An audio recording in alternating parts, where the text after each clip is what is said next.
ہشام نے خبر دی، انہیں معمر نے، انہیں زہری نے، انہیں ابن المسیب نے اور ان سے ابو ہریرہ رضی اللہ عنہ نے بیان کیا کہ حبشہ کے کچھ لوگ نبی کریم صلی اللہ علیہ وسلم کے سامنے حراب چھوٹے نیزے کا کھیل دکھلا رہے تھے کہ عمر رضی اللہ عنہ آ گئے اور کنکریاں اٹھا کر انہیں ان سے مارا، لیکن آپ صلی اللہ علیہ وسلم نے فرمایا عمر انہیں کھیل دکھانے دو۔ علی بن مدینی نے یہ بیان زیادہ کیا کہ ہم سے عبد الرزاق نے بیان کیا، انہیں معمر نے خبر دی کہ مسجد میں یہ صحابہ رضی اللہ عنہم اپنے کھیل کا مظاہرہ کر رہے تھے۔ صحیح بخاری حدیث نمبر 2901۔ اوزائی نے خبر دی، انہوں نے کہا کہ ہمیں اسحاق بن عبداللہ بن ابی طلحہ نے اور ان سے انس بن مالک رضی اللہ عنہ نے بیان کیا کہ ابو طلحہ رضی اللہ عنہ اپنی اور نبی کریم صلی اللہ علیہ وسلم کی آڑ ایک ہی ڈھال سے کر رہے تھے، اور ابو طلحہ رضی اللہ عنہ بڑے اچھے تیر انداز تھے۔ جب وہ تیر مارتے تو نبی اکرم صلی اللہ علیہ وسلم سر اٹھا کر دیکھتے کہ تیر کہاں جا کر گرا ہے۔ صحیح بخاری حدیث نمبر 2902۔ سہل بن سعد سعدی رضی اللہ عنہ نے بیان کیا کہ جب احد کی لڑائی میں حضور صلی اللہ علیہ وسلم کا خود آپ کے سر مبارک پر توڑا گیا اور چہرہ مبارک خون آلود ہو گیا اور آپ کے آگے کے دانت شہید ہو گئے، تو علی رضی اللہ عنہ ڈھال میں بھر بھر کر پانی لا رہے تھے اور فاطمہ رضی اللہ عنہا زخم کو دھو رہی تھیں۔ جب انہوں نے دیکھا کہ خون پانی سے اور زیادہ نکل رہا ہے تو انہوں نے ایک چٹائی جلائی اور اس کی راکھ کو آپ کے زخموں پر لگا دیا، جس سے خون آنا بند ہو گیا۔ صحیح بخاری حدیث نمبر 2903۔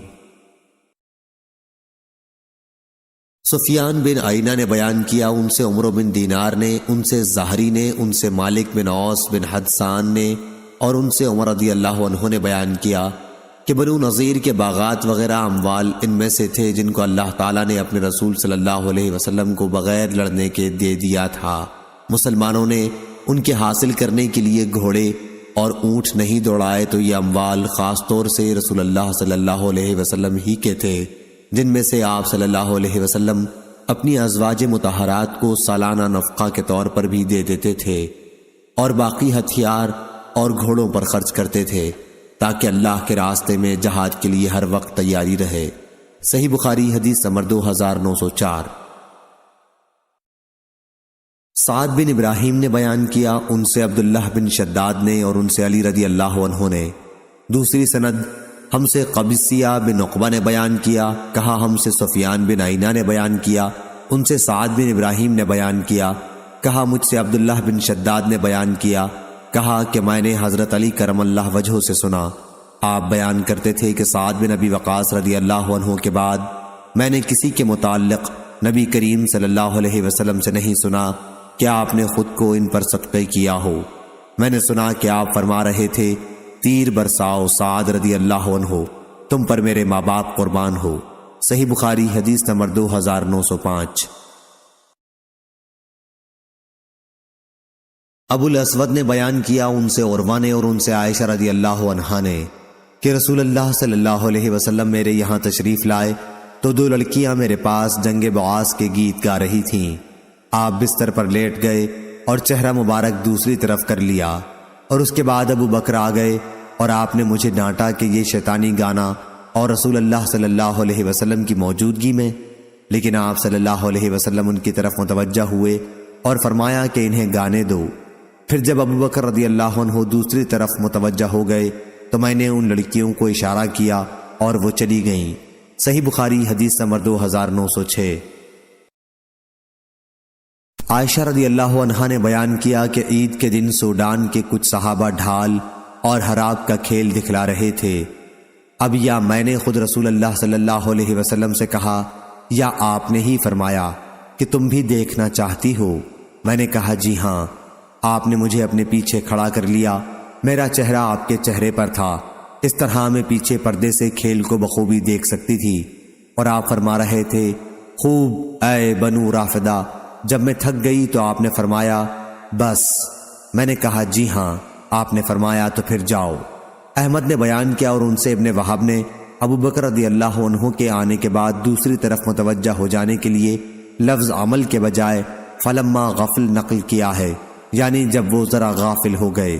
صحیح بخاری حدیث نمبر 2907۔ حماد بن زید نے بیان کیا، ان سے ثابت نے اور ان سے انس رضی اللہ عنہ نے بیان کیا کہ نبی کریم صلی اللہ علیہ وسلم سب سے زیادہ خوبصورت اور سب سے زیادہ بہادر تھے۔ ایک رات مدینے پر ایک آواز سن کر بڑا خوف چھا گیا تھا۔ سب لوگ اس آواز کی طرف بڑھے، لیکن نبی کریم صلی اللہ علیہ وسلم سب سے آگے تھے اور آپ نے ہی واقعے کی تحقیق کی۔ آپ ابو طلحہ رضی اللہ عنہ کے ایک گھوڑے پر سوار تھے جس کی پشت ننگی تھی، آپ کی گردن سے تلوار لٹک رہی تھی اور آپ فرما رہے تھے کہ ڈرو مت۔ پھر آپ صلی اللہ علیہ وسلم نے فرمایا کہ ہم نے تو گھوڑے کو سمندر کی طرح تیز پایا ہے، یا یہ فرمایا کہ گھوڑا جیسے سمندر ہے۔ صحیح بخاری حدیث نمبر 2908۔ اوزائی نے خبر دی، انہوں نے کہا کہ میں نے سلیمان بن حبیب سے سنا، کہا میں نے ابو امامہ باہلی سے سنا، وہ بیان کرتے تھے کہ ایک قوم صحابہ رضی اللہ عنہم نے بہت سی فتوحات حاصل کی اور ان کی تلواروں کی آرائش سونے چاندی سے نہیں ہوئی تھی، بلکہ اونٹ کی پشت کا چمڑا، سیسا اور لوہا ان کی تلواروں کے زیور تھے۔ صحیح بخاری حدیث نمبر 2909۔ جابر بن عبداللہ رضی اللہ عنہ نے خبر دی کہ وہ نبی کریم صلی اللہ علیہ وسلم کے ساتھ نجد کے اطراف میں ایک غزوہ میں شریک تھے۔ جب حضور اکرم صلی اللہ علیہ وسلم جہاد سے واپس ہوئے تو آپ کے ساتھ یہ بھی واپس ہوئے۔ راستے میں قیلولہ کا وقت ایک ایسی وادی میں ہوا جس میں ببول کے درخت بکثرت تھے۔ حضرت صلی اللہ علیہ وسلم نے اسی وادی میں پڑاؤ کیا اور صحابہ پوری وادی میں درخت کے سائے کے لیے پھیل گئے۔ آپ نے بھی ایک ببول کے نیچے قیام فرمایا اور اپنی تلوار درخت پر لٹکا دی۔ ہم سب سو گئے تھے کہ حضرت صلی اللہ علیہ وسلم کے پکارنے کی آواز سنائی دی۔ دیکھا گیا تو ایک بدوی آپ کے پاس تھا۔ حضرت صلی اللہ علیہ وسلم نے فرمایا کہ اس نے غفلت میں میری ہی تلوار مجھ پر کھینچ لی تھی اور میں سویا ہوا تھا۔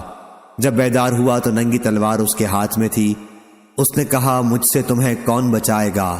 میں نے کہا کہ اللہ۔ 3 مرتبہ میں نے اسی طرح کہا اور تلوار اس کے ہاتھ سے چھوٹ کر گر گئی۔ حضور اکرم صلی اللہ علیہ وسلم نے اعرابی کو کوئی سزا نہیں دی، بلکہ آپ بیٹھ گئے، پھر وہ خود متاثر ہو کر اسلام لائے۔ صحیح بخاری حدیث نمبر 2910۔ عبدالعزیز بن ابی حازم نے بیان کیا، ان سے ان کے والد نے اور ان سے سہل بن سعد سعدی رضی اللہ عنہ نے ان سے احد کی لڑائی میں نبی کریم صلی اللہ علیہ وسلم کے زخمی ہونے کے متعلق پوچھا گیا تو انہوں نے بتلایا کہ آپ کے چہرے مبارک پر زخم آئے اور آپ کے آگے کے دانت ٹوٹ گئے تھے اور خود آپ کے سر مبارک پر ٹوٹ گئی تھی جس سے سر پر زخم آئے تھے۔ حضرت فاطمہ زہرا رضی اللہ عنہا خون دھو رہی تھی اور علی کرم اللہ وجہہ پانی ڈال رہے تھے۔ جب حضرت فاطمہ رضی اللہ عنہا نے دیکھا کہ خون برابر بڑھتا ہی جا رہا ہے تو انہوں نے ایک چٹائی جلائی اور اس کی راکھ کو آپ کے زخموں پر لگا دیا جس سے خون بہنا بند ہو گیا۔ صحیح بخاری حدیث نمبر 2911۔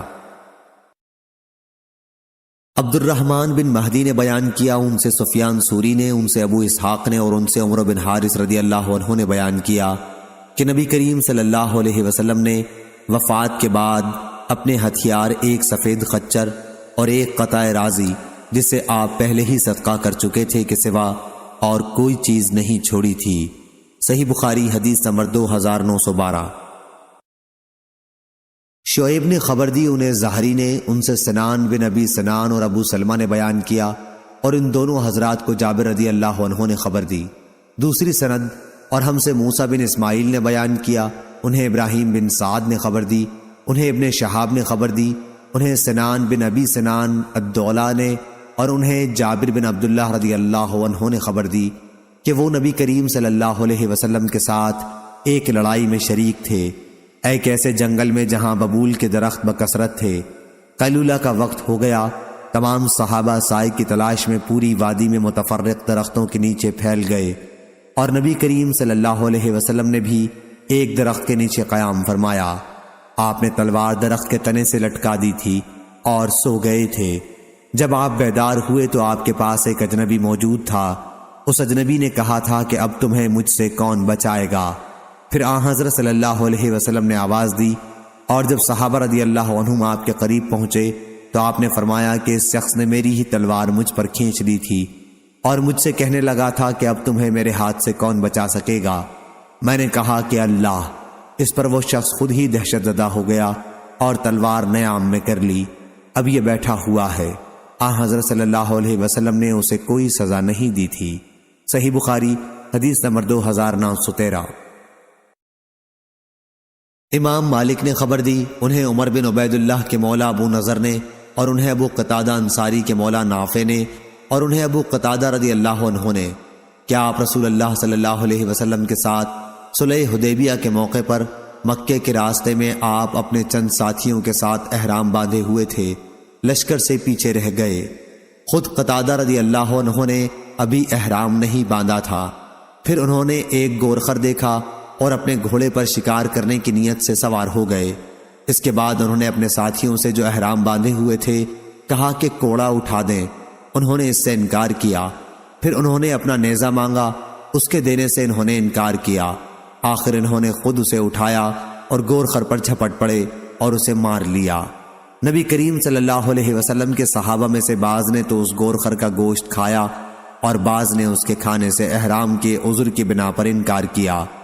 پھر جب یہ رسول اللہ صلی اللہ علیہ وسلم کی خدمت میں پہنچے تو اس کے متعلق مسئلہ پوچھا۔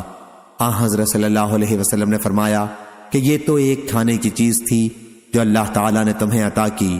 اور زید بن اسلم سے روایت ہے کہ ان سے عطا بن یسار نے بیان کیا، اور ان سے ابو قتادہ رضی اللہ عنہ نے گورخر کے شکار سے متعلق ابو نضر ہی کی حدیث کی طرح، البتہ اس روایت میں یہ زائد ہے کہ نبی کریم صلی اللہ علیہ وسلم نے دریافت فرمایا، کیا اس کا کچھ بچا ہوا گوشت ابھی تمہارے پاس موجود ہے؟ صحیح بخاری حدیث نمبر 2914۔ خالد حذا نے بیان کیا، ان سے اکرمہ نے اور ان سے ابن عباس رضی اللہ عنہ نے بیان کیا کہ نبی کریم صلی اللہ علیہ وسلم بدر کے دن دعا فرما رہے تھے۔ اس وقت آپ ایک خیمہ میں تشریف فرما تھے کہ اے اللہ، میں تیرے عہد اور تیرے وعدے کا واسطہ دے کر فریاد کرتا ہوں، اے اللہ اگر تو چاہے تو آج کے بعد تیری عبادت نہ کی جائے گی۔ اس پر حضرت ابو بکر رضی اللہ عنہ نے آپ کا ہاتھ پکڑ لیا اور عرض کیا، بس کیجئے اے اللہ کے رسول، آپ نے اپنے رب کے حضور میں دعا کی حد کر دی ہے۔ حضرت صلی اللہ علیہ وسلم اس وقت زرہ پہنے ہوئے تھے۔ آپ باہر تشریف لائے تو زبان مبارک پر یہ آیت تھی۔ ترجمہ: جماعت مشرکین جلد ہی شکست کھا کر بھاگ جائے گی اور پیٹھ دکھانا اختیار کرے گی، اور قیامت کے دن کا ان سے وعدہ ہے، اور قیامت کا دن بڑا ہی بھیانک اور تلخ ہوگا۔ اور وہیب نے بیان کیا، ان سے خالد نے بیان کیا کہ بدر کے دن کا یہ واقعہ ہے۔ صحیح بخاری حدیث نمبر 2915۔ سفیان سوری نے خبر دی، انہیں عامش نے، انہیں ابراہیم نے، انہیں اسود نے، اور ان سے ام المومنین حضرت عائشہ رضی اللہ عنہا نے بیان کیا کہ جب رسول اللہ صلی اللہ علیہ وسلم کی وفات ہوئی تو آپ کی ذرا ایک یہودی کے پاس 30 ساعت جو کے بدلے میں رہن رکھی ہوئی تھی۔ اور یالی نے بیان کیا کہ ہم سے عامش نے بیان کیا کہ لوہے کی ذرا تھی، اور معلی نے بیان کیا، ان سے عبد الواحد نے بیان کیا، ان سے عامش نے بیان کیا کہ حضرت صلی اللہ علیہ وسلم نے لوہے کی ایک ذرا رہن رکھی تھی۔ صحیح بخاری حدیث نمبر 2916۔ عبداللہ بن طاؤس نے بیان کیا، ان سے ان کے باپ نے، اور ان سے ابو ہریرہ رضی اللہ عنہ نے، کہ نبی کریم صلی اللہ علیہ وسلم نے فرمایا، بخیل جو زکوٰۃ نہیں دیتا اور زکوٰۃ دینے والے سخی کی مثال 2 آدمیوں جیسی ہے، دونوں لوہے کے کرتے زرہ پہنے ہوئے ہیں، دونوں کے ہاتھ گردن سے بندھے ہوئے ہیں۔ زکوٰۃ دینے والا سخی جب بھی زکوٰۃ کا ارادہ کرتا ہے تو اس کا کرتا اتنا کشادہ ہو جاتا ہے کہ زمین پر چلتے میں گھسیٹتا جاتا ہے، لیکن جب بخیل صدقے کا ارادہ کرتا ہے تو اس کی زرہ کا ایک حلقہ اس کے بدن پر تنگ ہو جاتا ہے اور اس طرح سکڑ جاتا ہے کہ اس کے ہاتھ اس کی گردن سے جڑ جاتے ہیں۔ ابو ہریرہ رضی اللہ عنہ نے نبی کریم صلی اللہ علیہ وسلم کو یہ فرماتے سنا کہ پھر بخیل اسے ڈھیلا کرنا چاہتا ہے لیکن وہ ڈھیلا نہیں ہوتا۔ صحیح بخاری حدیث نمبر 2917۔ مسروق نے بیان کیا اور ان سے مغیرہ بن شعبہ نے بیان کیا کہ رسول اللہ صلی اللہ علیہ وسلم قضائے حاجت کے لیے تشریف لے گئے۔ جب آپ واپس ہوئے تو میں پانی لے کر خدمت میں حاضر ہوا۔ آپ شامی جبہ پہنے ہوئے تھے، پھر آپ نے کلی کی اور ناک میں پانی ڈالا اور اپنے چہرے پاک کو دھویا۔ اس کے بعد ہاتھ دھونے کے لیے آستین چڑھانے کی کوشش کی، لیکن آستین تنگ تھی، اس لیے ہاتھوں کو نیچے سے نکالا، پھر انہیں دھویا اور سر کا مسح کیا اور دونوں موزوں ہر دو کا بھی مسح کیا۔ صحیح بخاری حدیث نمبر 2918۔ سعید بن ابی عروبہ نے بیان کیا، ان سے قتادہ نے اور ان سے انس بن مالک رضی اللہ عنہ نے کہ نبی کریم صلی اللہ علیہ وسلم نے عبد الرحمن بن عوف اور زبیر رضی اللہ عنہ کو خارش کے مرض کی وجہ سے ریشمی کرتا پہننے کی اجازت دے دی تھی، جو ان دونوں کو لاحق ہو گئی تھی، جو اس مرض میں مفید ہے۔ صحیح بخاری حدیث نمبر 2919۔ حمام نے بیان کیا، ان سے قتادہ نے اور ان سے انس رضی اللہ عنہ نے دوسری سند، اور ہم سے محمد بن سنان نے بیان کیا، کہا ہم سے حمام نے بیان کیا، ان سے قتادہ نے اور ان سے انس رضی اللہ عنہ نے کہ عبد الرحمن بن عوف اور زبیر بن عوام رضی اللہ عنہ نے نبی کریم صلی اللہ علیہ وسلم سے جوؤں کی شکایت کی تو رسول اللہ صلی اللہ علیہ وسلم نے انہیں ریشمی کپڑے کے استعمال کی اجازت دے دی، پھر میں نے جہاد میں انہیں ریشمی کپڑا پہنے ہوئے دیکھا۔ صحیح بخاری حدیث نمبر 2920۔ قتادہ نے خبر دی اور ان سے انس رضی اللہ عنہ نے بیان کیا کہ نبی کریم صلی اللہ علیہ وسلم نے عبد الرحمن بن عوف اور زبیر بن عوام رضی اللہ عنہ کو ریشمی کپڑے پہننے کی اجازت دے دی تھی۔ صحیح بخاری حدیث نمبر 2921۔ شعبہ نے بیان کیا، انہوں نے قتادہ سے سنا اور انہوں نے انس رضی اللہ عنہ سے کہ نبی کریم صلی اللہ علیہ وسلم نے رخصت دی تھی، یا یہ بیان کیا کہ رخصت دی گئی تھی ان دونوں حضرات کو خارش کی وجہ سے جو ان کو لاحق ہو گئی تھی۔ صحیح بخاری حدیث نمبر 2922۔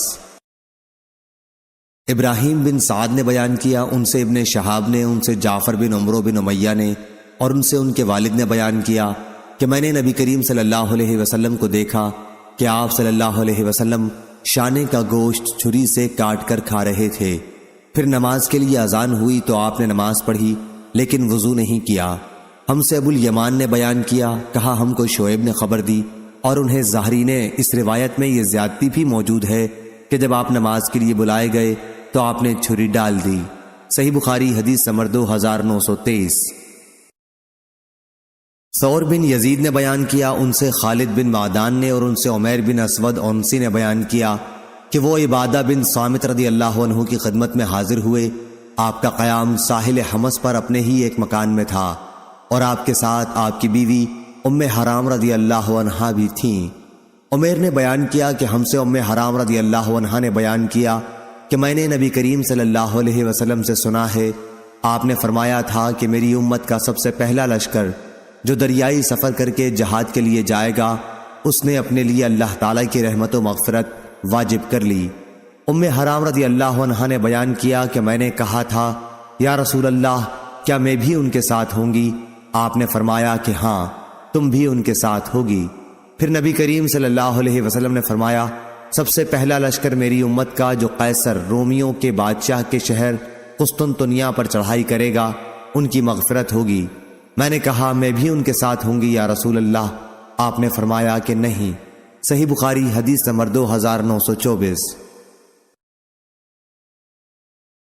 امام مالک نے بیان کیا، ان سے نافع نے اور ان سے عبداللہ بن عمر رضی اللہ عنہ نے کہ رسول کریم صلی اللہ علیہ وسلم نے فرمایا، ایک دور آئے گا جب تم یہودیوں سے جنگ کرو گے اور وہ شکست کھا کر بھاگتے پھریں گے۔ کوئی یہودی اگر پتھر کے پیچھے چھپ جائے گا تو پتھر بھی بول اٹھے گا کہ اے اللہ کے بندے، یہ یہودی میرے پیچھے چھپا بیٹھا ہے، اسے قتل کر ڈال۔ صحیح بخاری حدیث نمبر 2925۔ جریر نے خبر دی عمارہ بن قعقاع سے، انہیں ابو زرعہ نے اور ان سے ابو ہریرہ رضی اللہ عنہ نے بیان کیا کہ نبی کریم صلی اللہ علیہ وسلم نے فرمایا، قیامت اس وقت تک قائم نہ ہوگی جب تک یہودیوں سے تمہاری جنگ نہ ہو لے گی، اور وہ پتھر بھی اس وقت اللہ تعالیٰ کے حکم سے بول اٹھیں گے جس کے پیچھے یہودی چھپا ہوا ہوگا، کیا اے مسلمان، یہ یہودی میری آڑ لے کر چھپا ہوا ہے، اسے قتل کر ڈالو۔ صحیح بخاری حدیث نمبر 2926۔ جریر بن حازم نے بیان کیا، کہا میں نے حسن سے سنا، انہوں نے کہا کہ ہم سے عمر بن تغلب رضی اللہ عنہ نے بیان کیا کہا کہ نبی اکرم صلی اللہ علیہ وسلم نے فرمایا کہ قیامت کی نشانیوں میں سے ہے کہ تم ایسی قوم سے جنگ کرو گے جو بالوں کی جوتیاں پہنے ہوں یا ان کے بال بہت لمبے ہوں گے، اور قیامت کی ایک نشانی یہ ہے کہ ان لوگوں سے لڑو گے جن کے منہ چوڑے چوڑے ہوں گے، گویا ڈھالے ہیں چمڑا جمی ہوئی، یعنی بہت موٹے منہ والے ہوں گے۔ صحیح بخاری حدیث نمبر 2927۔ اعرج نے بیان کیا اور ان سے ابو ہریرہ رضی اللہ عنہ نے بیان کیا کہ رسول اللہ صلی اللہ علیہ وسلم نے فرمایا، قیامت اس وقت تک قائم نہ ہوگی جب تک تم ترکوں سے جنگ نہ کر لوگے، جن کی آنکھیں چھوٹی ہوں گی، چہرے سرخ ہوں گے، ناک موٹی پھیلی ہوئی ہوگی، ان کے چہرے ایسے ہوں گے جیسے تہبند چمڑا لگی ہوئی ہوتی ہے، اور قیامت اس وقت تک قائم نہ ہوگی جب تک تم ایک ایسی قوم سے جنگ نہ کر لوگے جن کے جوتے بال کے بنے ہوئے ہوں گے۔ صحیح بخاری حدیث نمبر 2928۔ زہری نے بیان کیا ان سے سعید بن مسیب نے اور ان سے ابو ہریرہ رضی اللہ عنہ نے کہ نبی کریم صلی اللہ علیہ وسلم نے فرمایا، قیامت اس وقت تک قائم نہ ہوگی جب تک تم ایک ایسی قوم سے لڑائی نہ کر لوگے جن کے جوتے بالوں کے ہوں گے، اور قیامت اس وقت تک قائم نہیں ہوگی جب تک تم ایک ایسی قوم سے جنگ نہ کر لوگے جن کے چہرے طے شدہ ڈھالوں جیسے ہوں گے۔ سفیان نے بیان کیا کہ اس میں ابو زناد نے اعرج سے اور انہوں نے ابو ہریرہ رضی اللہ عنہ سے یہ زیادہ نقل کیا کہ ان کی آنکھیں چھوٹی ہوں گی، ناک موٹی، چہرے ایسے ہوں گے جیسے تہ بتہ چمڑے لگی ڈھال ہوتی ہے۔ صحیح بخاری حدیث نمبر 2929۔ ابو اسحاق نے بیان کیا، کہا کہ میں نے برا بن عازب رضی اللہ عنہ سے سنا، ان سے ایک صاحب نے پوچھا تھا کہ ابو عمارہ، کیا آپ لوگوں نے حنین کی لڑائی میں فرار اختیار کیا تھا؟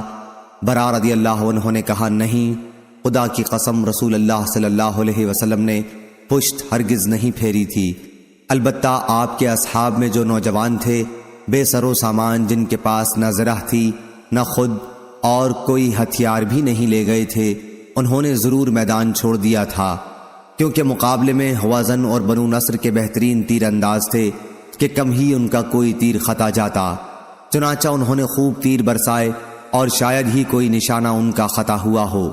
اس دوران میں مسلمان نبی کریم صلی اللہ علیہ وسلم کے پاس آ کر جمع ہو گئے۔ آپ اپنے سفید خچر پر سوار تھے اور آپ کے چچیرے بھائی ابو سفیان بن حارث بن عبد المطلب آپ کی سواری کی لگام تھامے ہوئے تھے۔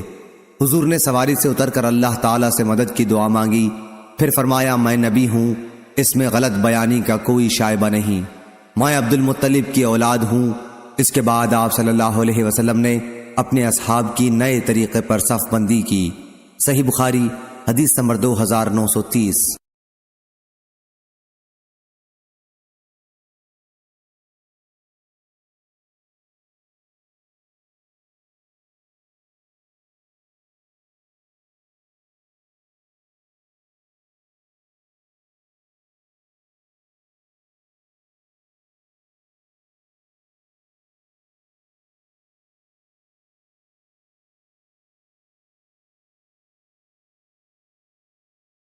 سفیان بن عینہ نے بیان کیا ان سے ابن ذکوان نے، ان سے اعرج نے اور ان سے ابو ہریرہ رضی اللہ عنہ نے بیان کیا کہ رسول اللہ صلی اللہ علیہ وسلم صبح کی دعائے قنوت میں دوسری رکعت کے رکوع کے بعد یہ دعا پڑھتے تھے۔ ترجمہ: اے اللہ سلمہ بن ہشام کو نجات دے، اے اللہ ولید بن ولید کو نجات دے، اے اللہ عیاش بن ابی ربیعہ کو نجات دے، اے اللہ تمام کمزور مسلمانوں کو نجات دے جو مکے میں مشرکین کی سختیاں جھیل رہے تھے، اے اللہ مضر پر اپنا سخت عذاب نازل کر، اے اللہ ایسا قحط نازل کر جیسا یوسف علیہ السلام کے زمانے میں پڑا تھا۔ صحیح بخاری حدیث نمبر 2932۔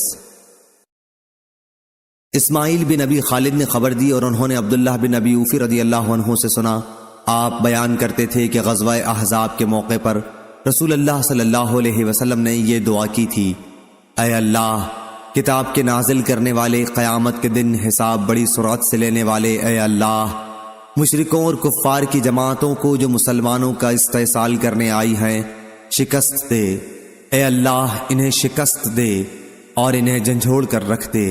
صحیح بخاری حدیث نمبر 2933۔ جعفر بن عون نے بیان کیا، ہم سے سفیان ثوری نے، ان سے ابو اسحاق نے، ان سے عمر بن میمون نے، اور ان سے عبداللہ بن مسعود رضی اللہ عنہ نے کہ نبی کریم صلی اللہ علیہ وسلم کعبے کے سائے میں نماز پڑھ رہے تھے۔ ابو جہل اور قریش کے بعض دوسرے لوگوں نے کہا کہ اونٹ کی اوجڑی لا کر کون ان پر ڈالے گا؟ مکہ کے کنارے ایک اونٹ ذبح ہوا تھا اور اسی کی اوجڑی لانے کے واسطے ان سبھوں نے اپنے آدمی بھیجے، اور وہ اس اونٹ کی اوجڑی اٹھا لائے اور اسے نبی کریم صلی اللہ علیہ وسلم کے اوپر نماز پڑھتے ہوئے ڈال دیا۔ اس کے بعد فاطمہ رضی اللہ عنہا آئیں اور انہوں نے آپ صلی اللہ علیہ وسلم کے اوپر سے اس گندگی کو ہٹایا۔ حضرت صلی اللہ علیہ وسلم نے اس وقت یہ بد دعا کی کہ اے اللہ قریش کو پکڑ، اے اللہ قریش کو پکڑ، اے اللہ قریش کو پکڑ۔ ابو جہل بن ہشام، عتبہ بن ربیعہ، شیبہ بن ربیعہ، ولید بن عتبہ، ابی بن خلف اور عقبہ بن ابی معیط سب کو پکڑ لے۔ عبداللہ بن مسعود رضی اللہ عنہ نے کہا، چنانچہ میں نے ان سب کو جنگ بدر میں بدر کے کنویں میں دیکھا کہ سب کو قتل کر کے اس میں ڈال دیا گیا تھا۔ ابو اسحاق نے کہا کہ میں 7ویں شخص کا جس کے حق میں آپ نے بد دعا کی تھی نام بھول گیا، اور یوسف بن ابی اسحاق نے کہا کہ ان سے اسحاق نے سفیان کی روایت میں ابی بن خلف کے بجائے امیہ بن خلف بیان کیا، اور شعبہ نے کہا کہ امیہ یا ابی شک کے ساتھ ہے لیکن صحیح امیہ ہے۔ صحیح بخاری حدیث نمبر 2934۔ حماد بن زید نے بیان کیا، ان سے ایوب سختیانی نے، ان سے ابن ابی ملیکہ نے، اور ان سے عائشہ رضی اللہ عنہا نے کہ بعض یہودی نبی کریم صلی اللہ علیہ وسلم کی خدمت میں آئے اور کہا، السلام علیکم، تم پر موت آئے۔ میں نے ان پر لعنت بھیجی۔ آپ نے فرمایا، کیا بات ہوئی؟ میں نے کہا، کیا انہوں نے ابھی جو کہا تھا آپ نے نہیں سنا؟ آپ نے فرمایا، کیا اور تم نے نہیں سنا کہ میں نے اس کا کیا جواب دیا؟ وعلیکم، یعنی تم پر بھی وہی آئے، یعنی میں نے کوئی برا لفظ زبان سے نہیں نکالا، صرف ان کی بات انہی پر لوٹا دی۔ صحیح بخاری حدیث نمبر 2935۔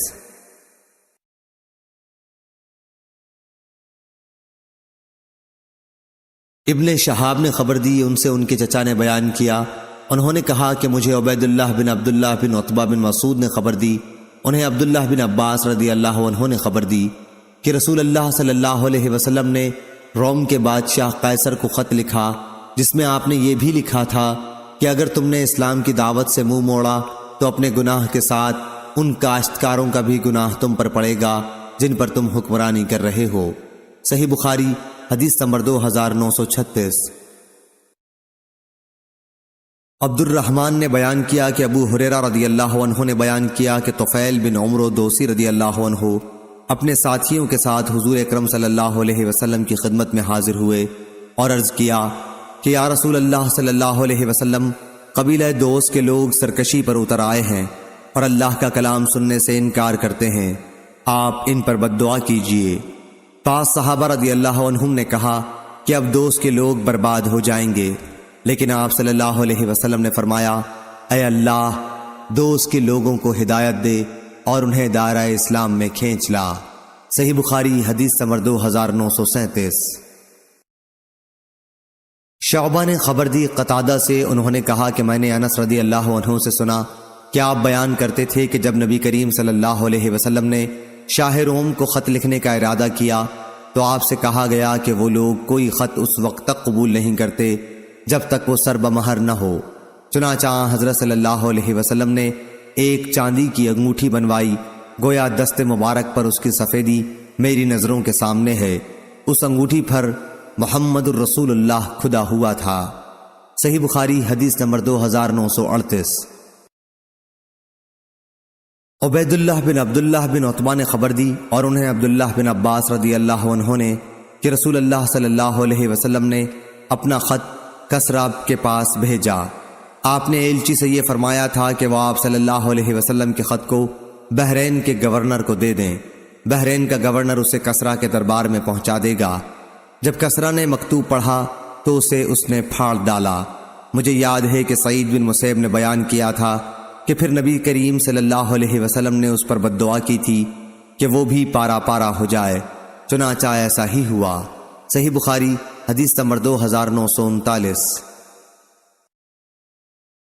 ابراہیم بن سعد نے بیان کیا، ان سے صالح بن کیسان نے، ان سے ابن شہاب نے، ان سے عبید اللہ بن عبداللہ بن عتبہ نے، اور انہیں عبداللہ بن عباس رضی اللہ عنہ نے خبر دی کہ رسول اللہ صلی اللہ علیہ وسلم نے قیصر کو ایک خط لکھا جس میں آپ نے اسے اسلام کی دعوت دی تھی۔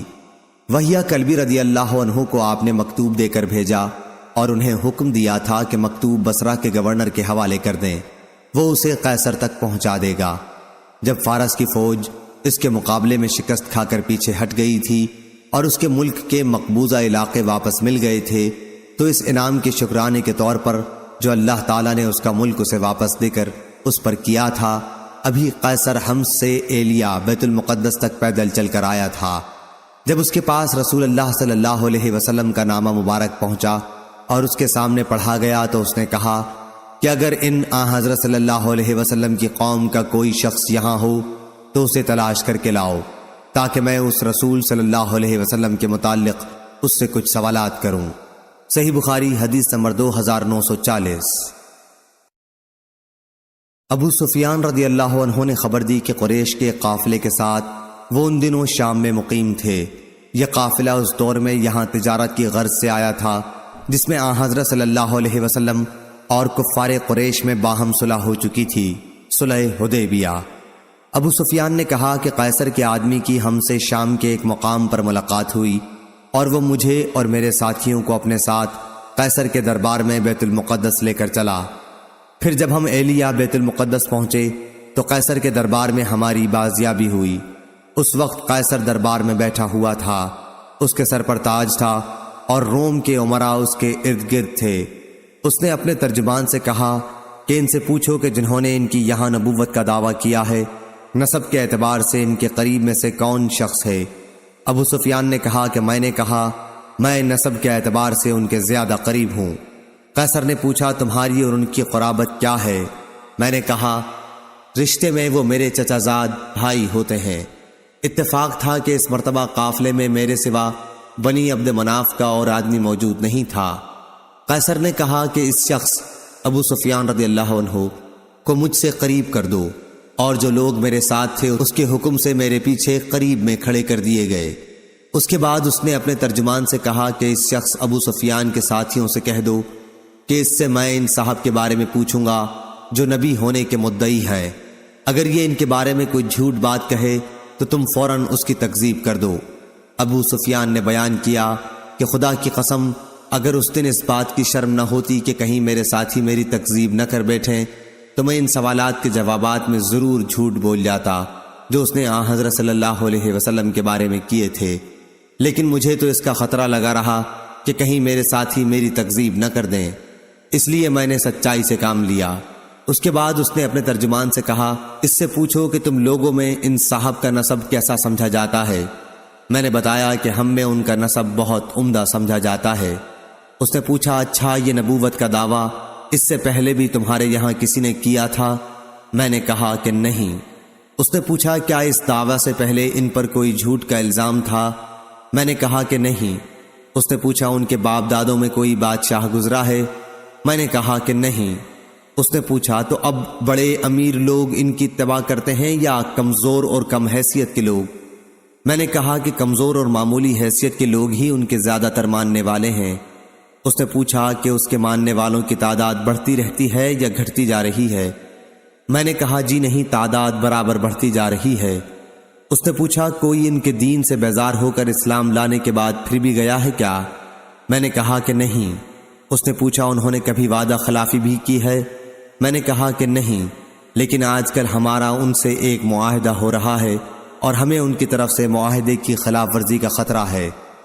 ابو سفیان نے کہا کہ پوری گفتگو میں سوائے اس کے اور کوئی ایسا موقع نہیں ملا جس میں کوئی ایسی بات جھوٹی ملا سکوں جس سے حضرت صلی اللہ علیہ وسلم کی توہین ہو اور اپنے ساتھیوں کی طرف سے بھی جھٹلانے کا ڈر نہ ہو۔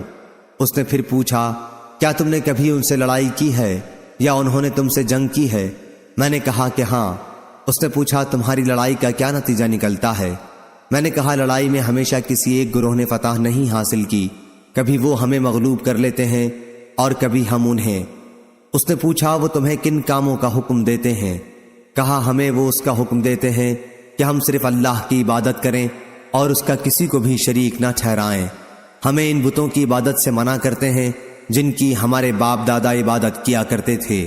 نماز، صدقہ، پاک بازی و مروت و وفا، عہد اور امانت کے ادا کرنے کا حکم دیتے ہیں۔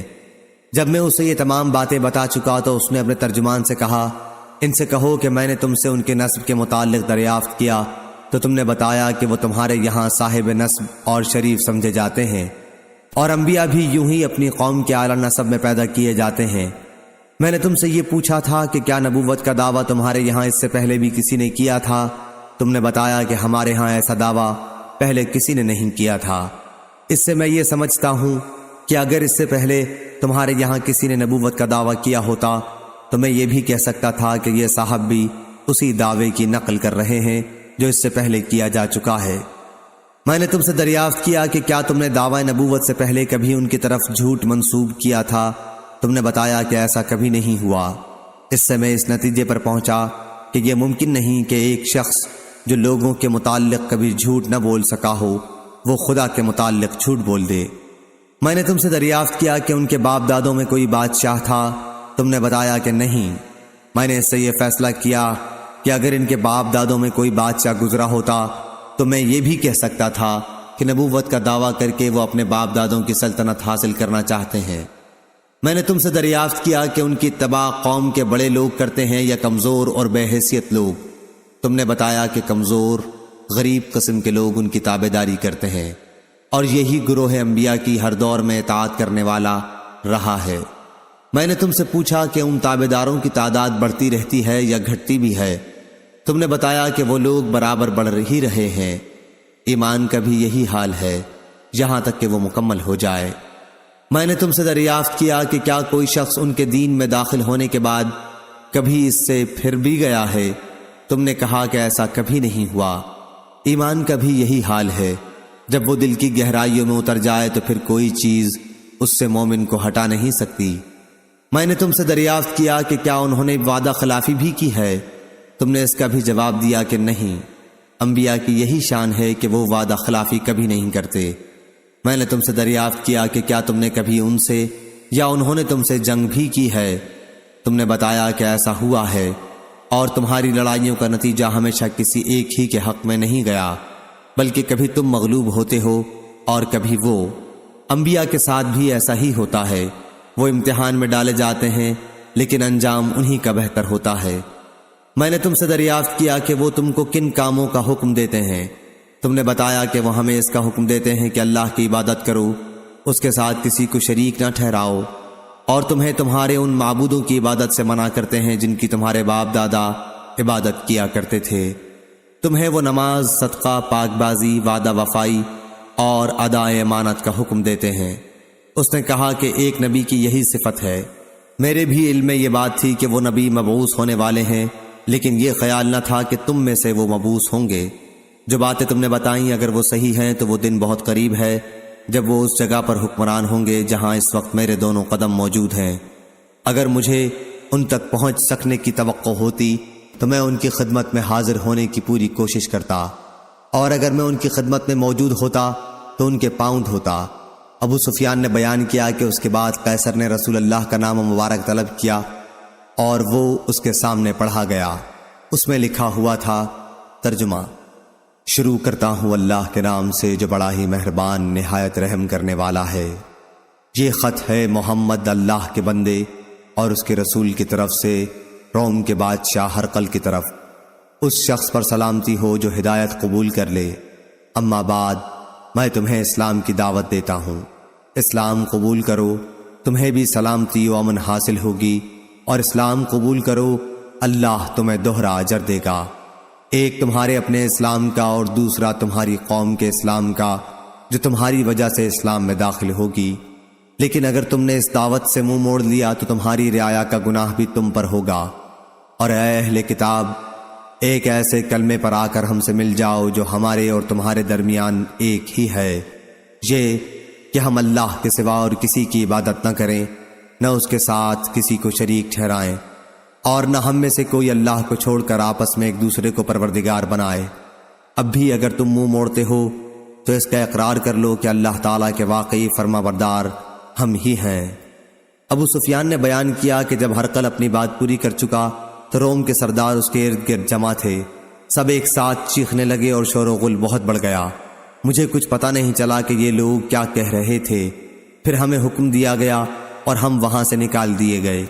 جب میں اپنے ساتھیوں کے ساتھ وہاں سے چلا آیا اور ان کے ساتھ تنہائی ہوئی تو میں نے کہا کہ ابن ابی کبشہ مراد حضور اکرم صلی اللہ علیہ وسلم سے ہے، کا معاملہ بہت آگے بڑھ چکا ہے۔ بنو الاسفر رومیوں کا بادشاہ بھی اس سے ڈرتا ہے۔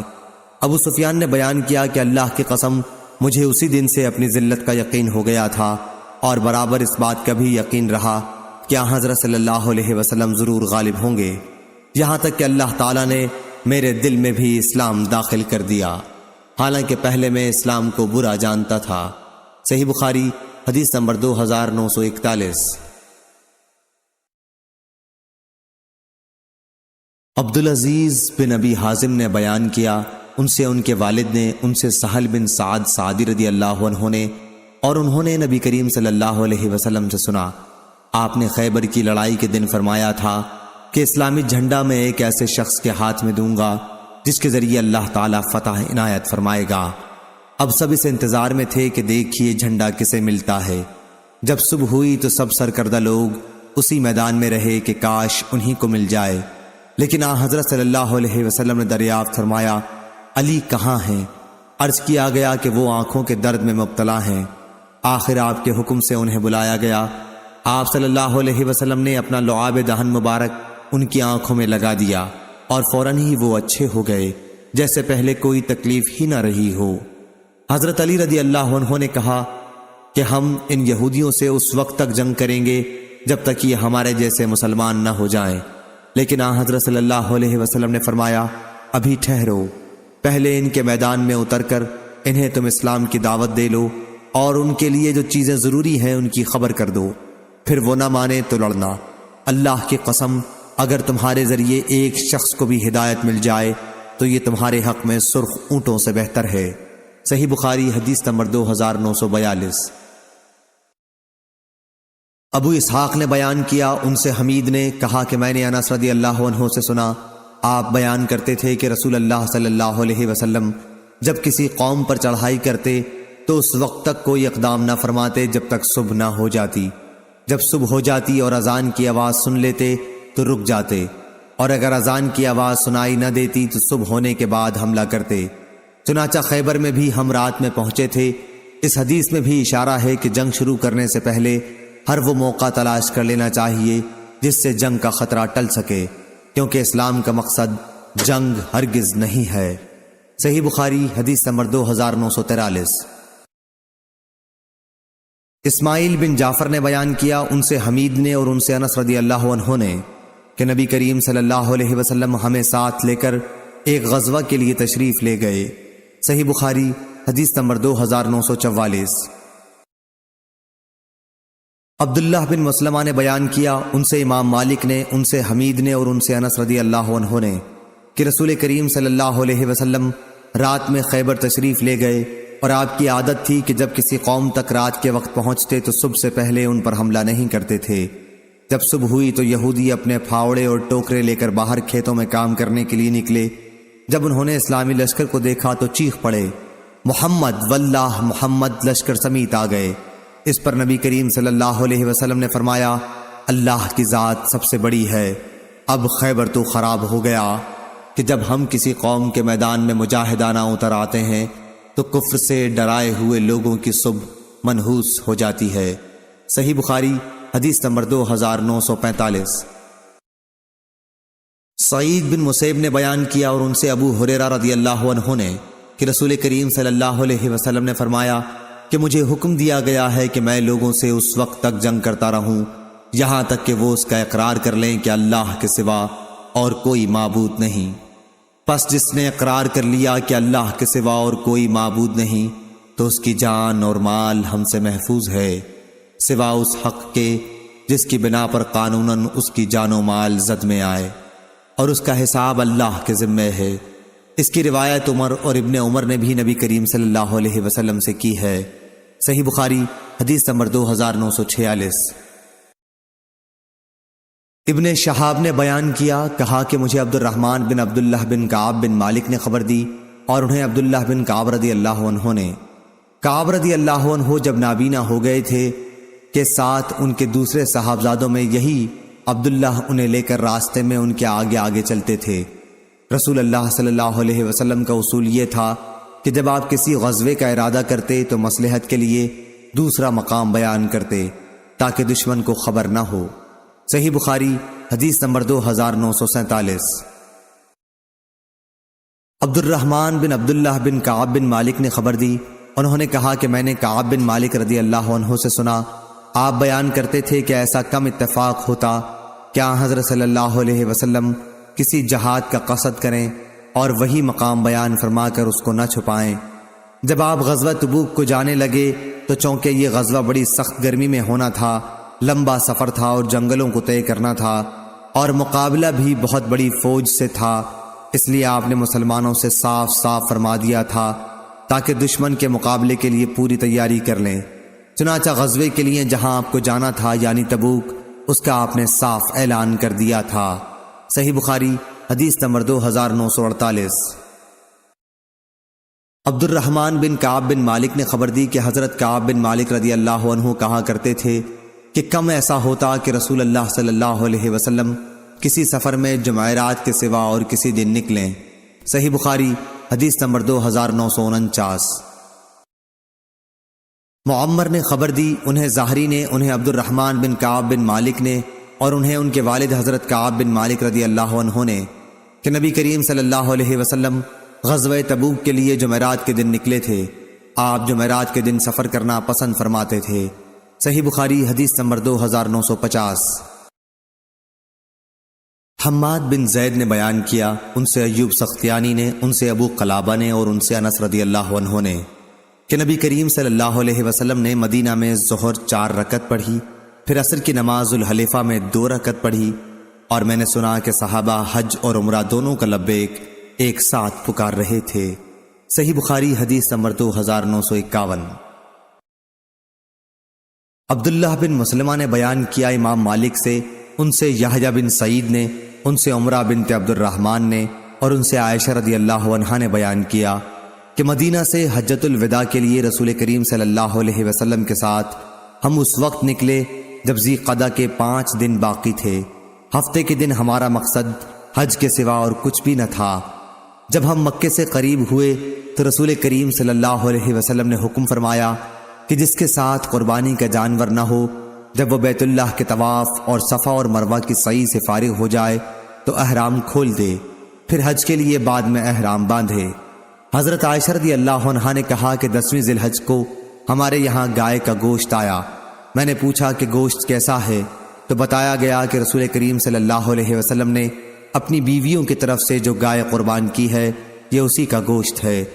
یحییٰ نے بیان کیا کہ میں نے اس کے بعد اس حدیث کا ذکر قاسم بن محمد سے کیا تو انہوں نے بتایا کہ قسم اللہ کی، عمرہ بنت عبد الرحمن نے تم سے یہ حدیث ٹھیک ٹھیک بیان کی ہے۔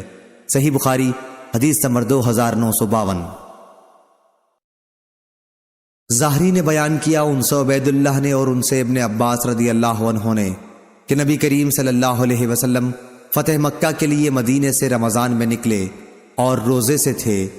جب آپ مقام قدید پر پہنچے تو آپ نے افطار کیا۔ سفیان نے کہا کہ زہری نے بیان کیا، انہیں عبید اللہ نے خبر دی اور انہیں ابن عباس رضی اللہ عنہ نے پھر یہی حدیث بیان کی۔ صحیح بخاری حدیث نمبر 2953۔ عمرو بن حارث نے خبر دی، انہیں بکیر نے، انہیں سلیمان بن یسار نے، اور ان سے ابو ہریرہ رضی اللہ عنہ نے بیان کیا کہ رسول اللہ صلی اللہ علیہ وسلم نے ہمیں ایک فوج میں بھیجا اور ہدایت فرمائی کہ اگر فلاں 2 قریشی حباب بن اسود اور نافع بن عبد عمر جن کا آپ نے نام لیا تم کو مل جائیں تو انہیں آگ میں جلا دینا۔ ابو ہریرہ رضی اللہ عنہ نے کہا کہ جب ہم آپ کی خدمت میں آپ سے رخصت ہونے کی اجازت کے لیے حاضر ہوئے اس وقت آپ نے فرمایا کہ میں نے تمہیں پہلے ہدایت کی تھی کہ فلاں فلاں قریشی اگر تمہیں مل جائیں تو انہیں آگ میں جلا دینا، لیکن یہ حقیقت ہے کہ آگ کی سزا دینا اللہ تعالیٰ کے سوا کسی کے لیے سزاوار نہیں ہے، اس لیے اگر وہ تمہیں مل جائیں تو انہیں قتل کر دینا، آگ میں نہ جلانا۔ صحیح بخاری حدیث نمبر 2954۔ عبید اللہ عمری نے بیان کیا، ان سے نافع نے اور ان سے عبداللہ بن عمر رضی اللہ عنہ نے نبی کریم صلی اللہ علیہ وسلم کے حوالے سے دوسری سند، اور مجھ سے محمد بن صباح نے بیان کیا، کہا ہم سے اسماعیل بن زکریا نے بیان کیا، ان سے عبید اللہ نے، ان سے نافع نے، ان سے ابن عمر رضی اللہ عنہ نے کہ نبی کریم صلی اللہ علیہ وسلم نے فرمایا، خلیفہ وقت کے احکام سننا اور انہیں بجا لانا ہر مسلمان کے لیے واجب ہے جب تک کہ گناہ کا حکم نہ دیا جائے۔ اگر گناہ کا حکم دیا جائے تو پھر نہ اسے سننا چاہیے اور نہ اس پر عمل کرنا چاہیے۔ صحیح بخاری حدیث نمبر 2955۔ اعرج نے بیان کیا اور انہوں نے ابو ہریرہ رضی اللہ عنہ سے سنا، انہوں نے نبی کریم صلی اللہ علیہ وسلم سے سنا، آپ فرماتے تھے کہ ہم لوگ گو دنیا میں سب سے پیچھے آئے لیکن آخرت میں جنت میں سب سے آگے ہوں گے۔ صحیح بخاری حدیث نمبر 2956۔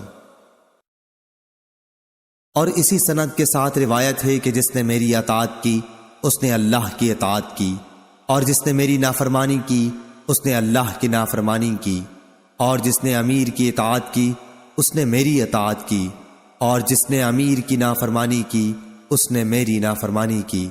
امام کی مثال ڈھال جیسی ہے کہ اس کے پیچھے رہ کر اس کی آڑ میں یعنی اس کے ساتھ ہو کر جنگ کی جاتی ہے، اور اسی کے ذریعے دشمن کے حملے سے بچا جاتا ہے۔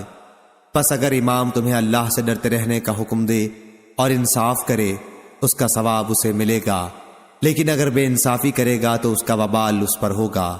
صحیح بخاری حدیث نمبر 2957۔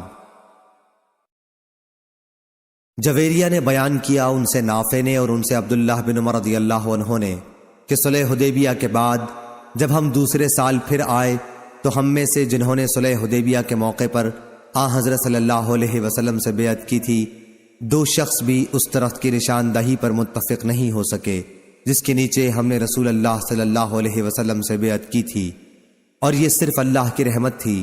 جویریہ نے کہا، میں نے نافع سے پوچھا، حضرت صلی اللہ علیہ وسلم نے صحابہ سے کس بات پر بیعت کی تھی؟ کیا موت پر لی تھی؟ فرمایا کہ نہیں، بلکہ صبر و استقامت پر بیعت لی تھی۔ صحیح بخاری حدیث نمبر 2958۔ وہیب نے بیان کیا، کہا ہم سے عمرو بن یحییٰ نے، ان سے عباد بن تمیم نے اور ان سے عبداللہ بن زید رضی اللہ عنہ نے بیان کیا کہ ہرہ کی لڑائی کے زمانے میں ایک صاحب ان کے پاس آئے اور کہا کہ عبداللہ بن حنظلہ لوگوں سے یزید کے خلاف موت پر بیعت لے رہے ہیں، تو انہوں نے کہا کہ رسول اللہ صلی اللہ علیہ وسلم کے بعد اب میں موت پر کسی سے بیعت نہیں کروں گا۔ صحیح بخاری حدیث نمبر 2959۔ یزید بن ابی عبید نے بیان کیا اور ان سے سلمہ بن الاکوع نے بیان کیا کہ حدیبیہ کے موقع پر میں نے رسول اللہ صلی اللہ علیہ وسلم سے بیعت کی، پھر ایک درخت کے سائے میں آ کر کھڑا ہو گیا۔ جب لوگوں کا ہجوم کم ہوا تو حضرت صلی اللہ علیہ وسلم نے دریافت کیا، ابن الاکوع کیا بیعت نہیں کرو گے؟ انہوں نے کہا کہ میں نے عرض کیا، یا رسول اللہ میں تو بیعت کر چکا ہوں۔ آپ نے فرمایا دوبارہ اور بھی، چنانچہ میں نے دوبارہ بیعت کی۔ یزید بن ابی عبید اللہ کہتے ہیں کہ میں نے سلمہ بن الاکوع رضی اللہ عنہ سے پوچھا، ابو مسلم اس دن آپ حضرات نے کس بات پر بیعت کی تھی؟ کہا کہ موت پر۔ صحیح بخاری حدیث نمبر 2960۔ حمید نے بیان کیا اور انہوں نے انس رضی اللہ عنہ سے سنا، آپ بیان کرتے تھے کہ انصار خندق کھودتے ہوئے غزوہ خندق کے موقع پر کہتے تھے، ہم وہ لوگ ہیں جنہوں نے محمد صلی اللہ علیہ وسلم سے جہاد پر بیعت کی ہے ہمیشہ کے لیے جب تک ہمارے جسم میں جان ہے۔ حضرت صلی اللہ علیہ وسلم نے اس کے جواب میں یوں فرمایا، اے اللہ، زندگی تو بس آخرت ہی کی زندگی ہے، پس تو آخرت میں انصار اور مہاجرین کا اکرام فرمانا۔ صحیح بخاری حدیث نمبر 2961۔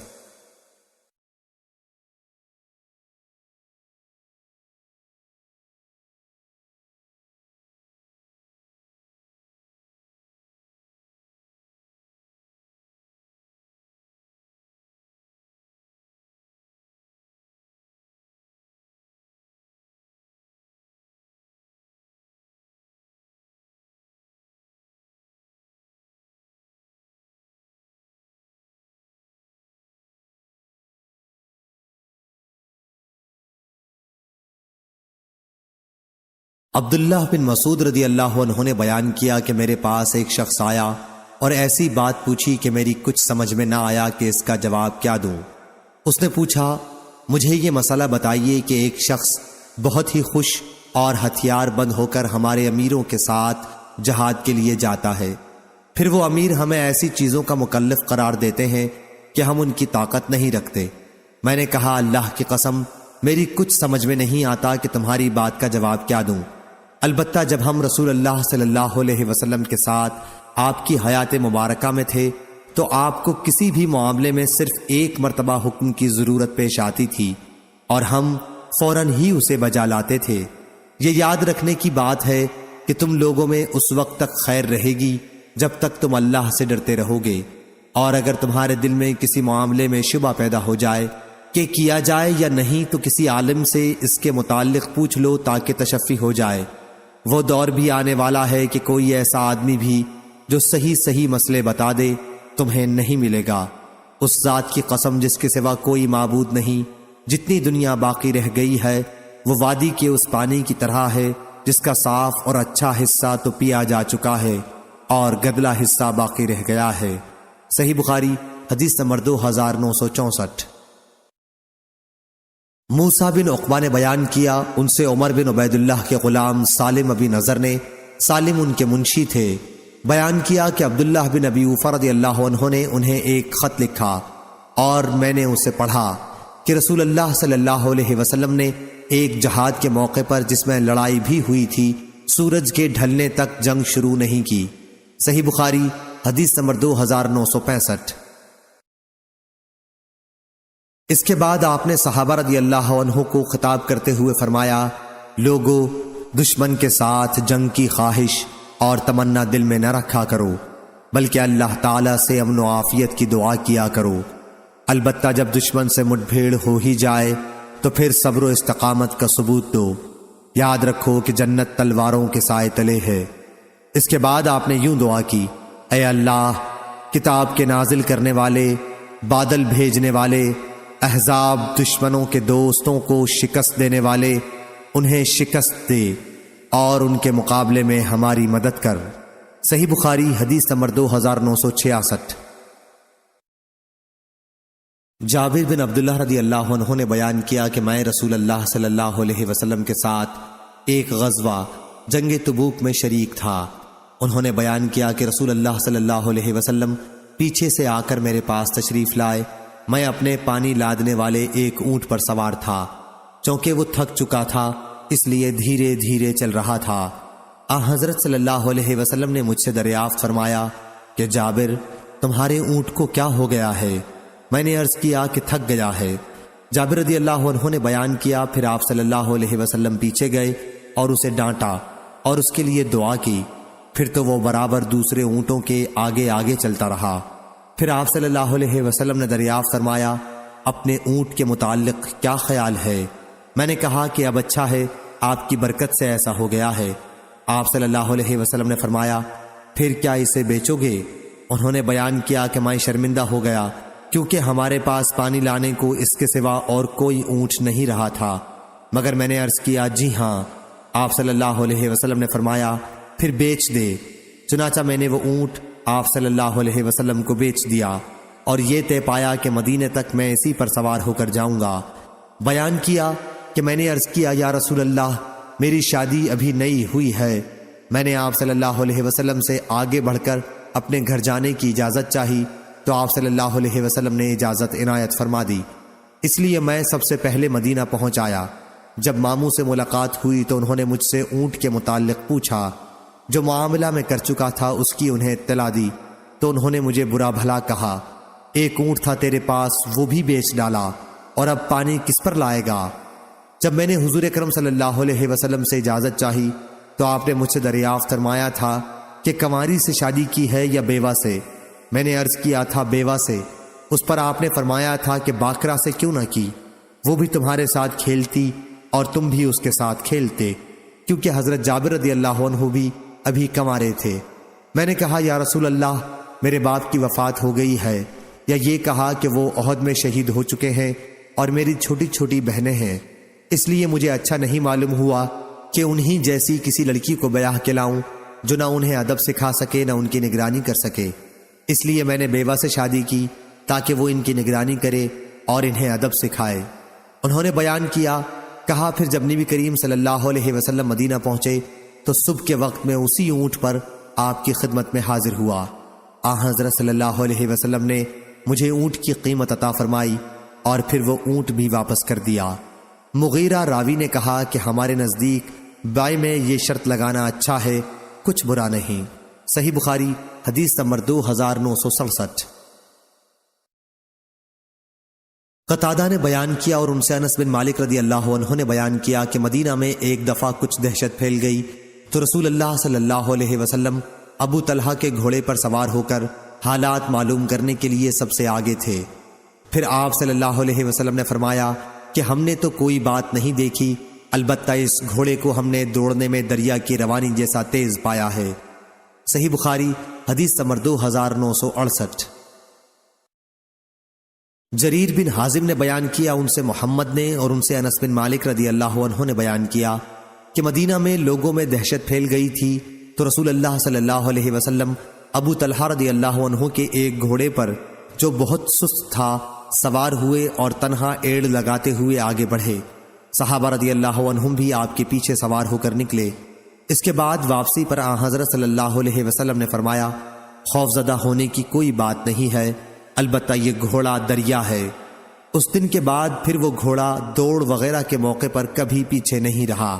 صحیح بخاری حدیث نمبر 2969۔ سفیان نے بیان کیا کہ میں نے مالک بن انس سے سنا، انہوں نے زید بن اسلم سے پوچھا تھا اور زید نے کہا کہ میں نے اپنے باپ سے سنا تھا، وہ بیان کرتے تھے کہ عمر بن خطاب رضی اللہ عنہ نے فرمایا، میں نے اللہ کے راستے میں جہاد کے لیے اپنا ایک گھوڑا ایک شخص کو سواری کے لیے دے دیا تھا، پھر میں نے دیکھا کہ بازار میں وہی گھوڑا بک رہا ہے۔ میں نے نبی کریم صلی اللہ علیہ وسلم سے پوچھا کہ کیا میں اسے خرید سکتا ہوں؟ آپ صلی اللہ علیہ وسلم نے فرمایا کہ اس گھوڑے کو تم نہ خریدو اور اپنا صدقہ خواہ خرید کر ہی ہو واپس نہ لو۔ صحیح بخاری حدیث نمبر 2970۔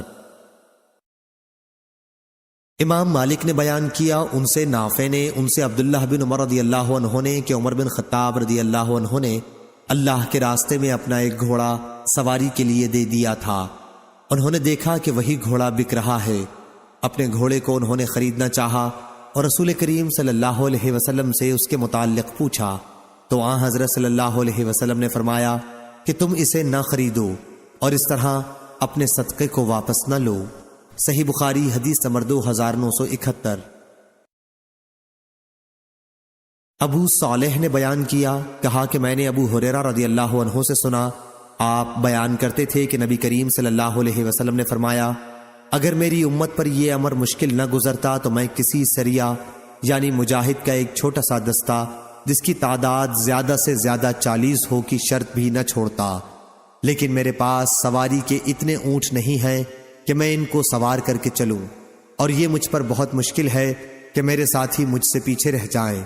میری تو یہ خوشی ہے کہ اللہ کے راستے میں جہاد کروں اور شہید کیا جاؤں، پھر زندہ کیا جاؤں، پھر شہید کیا جاؤں اور پھر زندہ کیا جاؤں۔ صحیح بخاری حدیث نمبر 2972۔ یعلی بن امیہ رضی اللہ عنہ نے بیان کیا کہ میں رسول کریم صلی اللہ علیہ وسلم کے ساتھ غزوہ تبوک میں شریک تھا اور ایک جوان اونٹ میں نے چڑھنے کو دیا تھا۔ میرے خیال میں میرا یہ عمل تمام دوسرے اعمال کے مقابلے میں سب سے زیادہ قابل بھروسہ تھا کہ اللہ کے ہاں مقبول ہوگا۔ میں نے ایک مزدور بھی اپنے ساتھ لے لیا تھا، پھر وہ مزدور ایک شخص خود یعلی بن امیہ رضی اللہ عنہ سے لڑ پڑا اور ان میں سے ایک نے دوسرے کے ہاتھ میں دانت سے کاٹ لیا، دوسرے نے جھٹ جو اپنا ہاتھ اس کے منہ سے کھینچا تو اس کے آگے کا دانت ٹوٹ گیا۔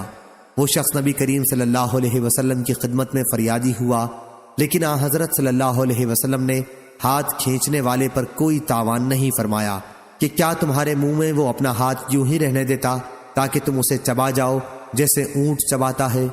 صحیح بخاری حدیث نمبر 2973۔ ثعلبہ بن ابی مالک قرظی نے خبر دی کہ قیس بن سعد انصاری رضی اللہ عنہ نے، جو جہاد میں رسول اللہ صلی اللہ علیہ وسلم کے علم بردار تھے، جب حج کا ارادہ کیا تو احرام باندھنے سے پہلے کنگھی کی۔ صحیح بخاری حدیث نمبر 2974۔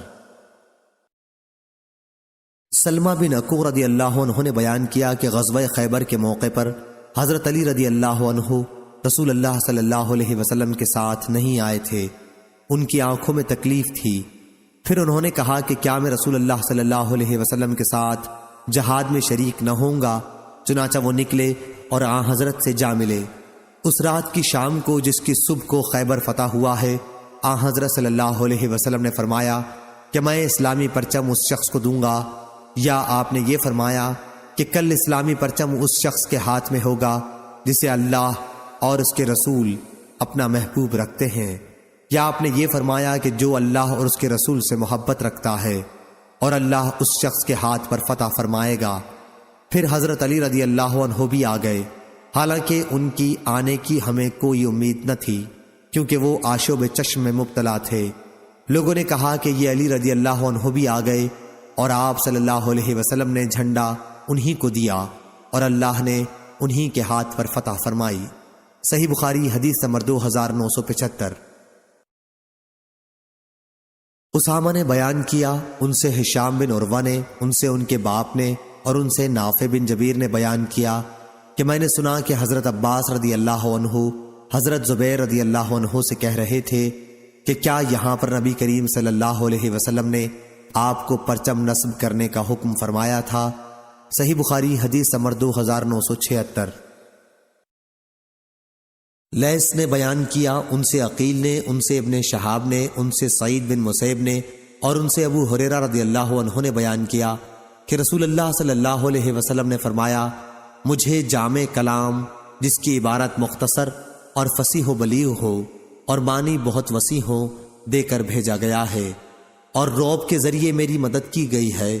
میں سویا ہوا تھا کہ زمین کے خزانوں کی کنجیاں میرے پاس لائی گئیں اور میرے ہاتھ پر رکھ دی گئیں۔ حضرت ابو ہریرہ رضی اللہ عنہ نے فرمایا کہ رسول اللہ صلی اللہ علیہ وسلم تو اپنے رب کے پاس جا چکے، اور جن خزانوں کی وہ کنجیاں تھیں انہیں اب تم نکال رہے ہو۔ صحیح بخاری حدیث نمبر 2977۔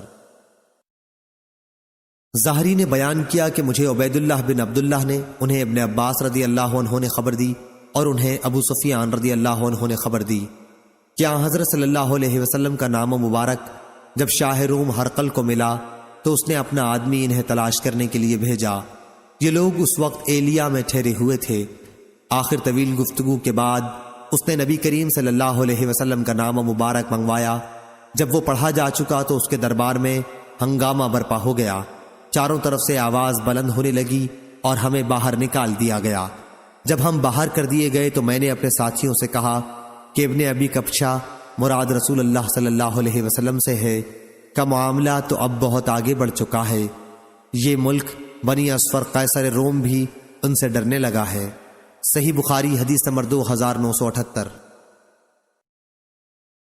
ہشام نے بیان کیا کہ مجھے میرے والد نے خبر دی، نیز مجھ سے فاطمہ نے بھی بیان کیا، اور ان سے اسماء بنت ابی بکر رضی اللہ عنہا نے بیان کیا کہ جب رسول اللہ صلی اللہ علیہ وسلم نے مدینہ کی ہجرت کا ارادہ کیا تو میں نے والد ماجد حضرت ابو بکر رضی اللہ عنہ کے گھر آپ کے لیے سفر کا ناشتہ تیار کیا تھا۔ انہوں نے بیان کیا کہ جب آپ کے ناشتے اور پانی کو باندھنے کے لیے کوئی چیز نہیں ملی تو میں نے ابو بکر رضی اللہ عنہ سے کہا کہ بجز میرے کمر بند کے اور کوئی چیز اسے باندھنے کے لیے نہیں ہے، تو انہوں نے فرمایا کہ پھر اسی کے 2 ٹکڑے کر لو، ایک سے ناشتہ باندھ دینا اور دوسرے سے پانی۔ چنانچہ اس نے ایسا ہی کیا، اور اسی وجہ سے میرا نام ذات النطاقین 2 کمر بندوں والی پڑ گیا۔ صحیح بخاری حدیث نمبر 2979۔ عطا نے خبر دی، انہوں نے جابر بن عبداللہ رضی اللہ عنہ سے سنا، آپ نے بیان کیا کہ ہم لوگ نبی کریم صلی اللہ علیہ وسلم کے زمانے میں قربانی کا گوشت بطور توشہ مدینہ لے جایا کرتے تھے۔ یہ لے جانا بطور توشہ ہوا کرتا تھا، اس سے باب کا مطلب ثابت ہوا۔ صحیح بخاری حدیث نمبر 2980۔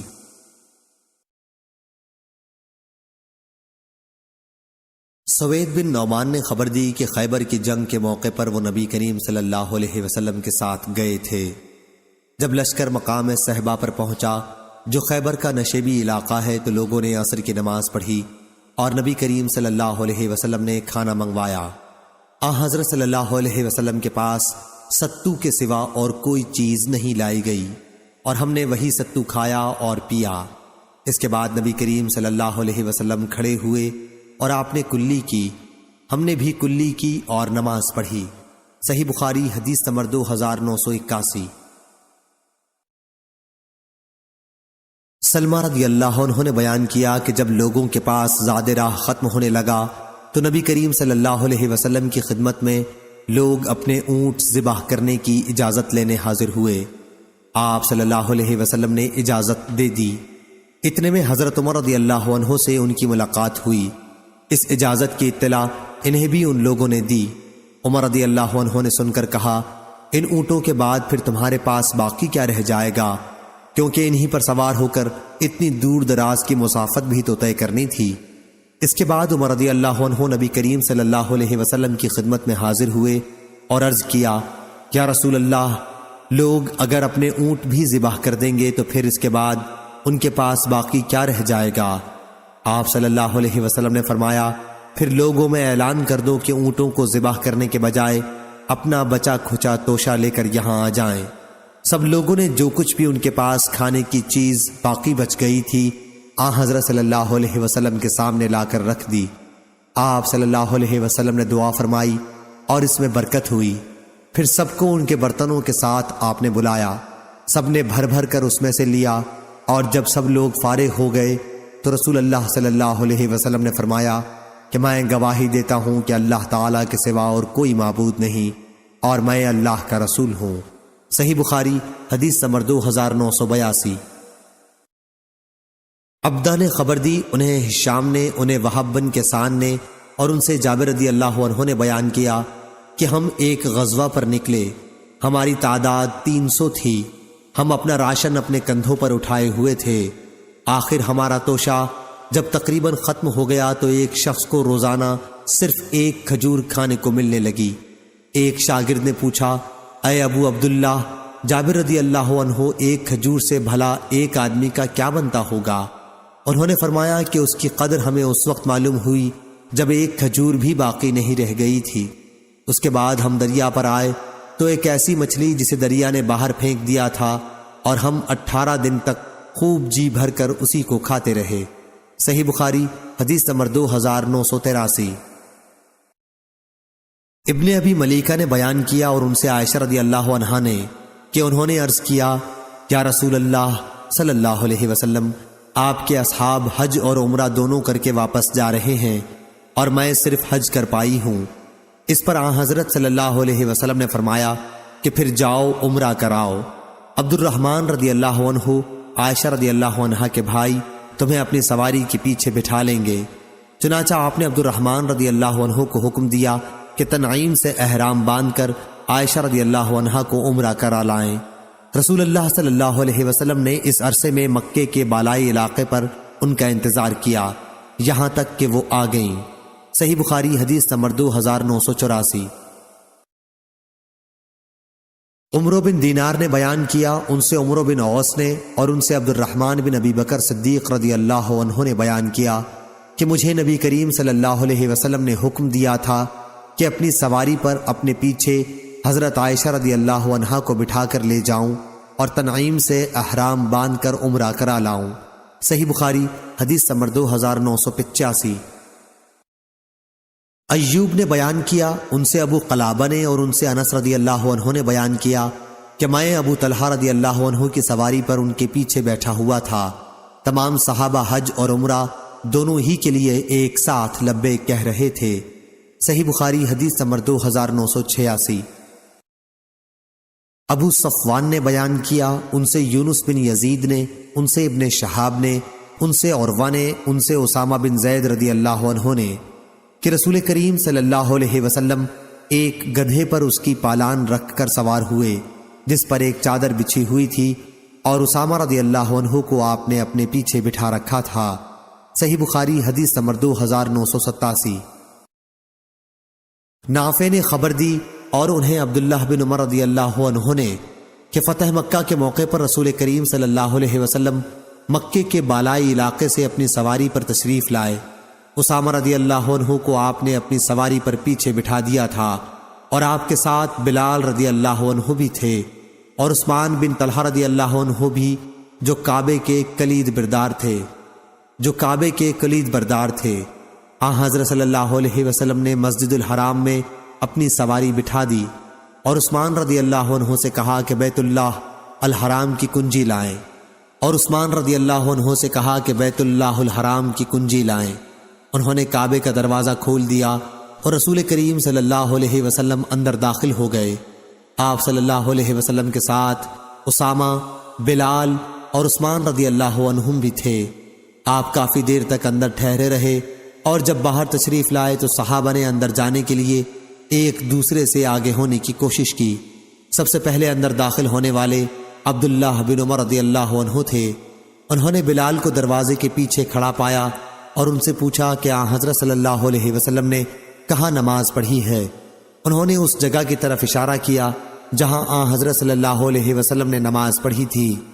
حضرت عبداللہ بن عمر رضی اللہ عنہ نے بیان کیا کہ مجھے یہ پوچھنا یاد نہیں رہا کہ حضرت صلی اللہ علیہ وسلم نے کتنی رکعتیں پڑھی تھیں۔ صحیح بخاری حدیث نمبر 2988۔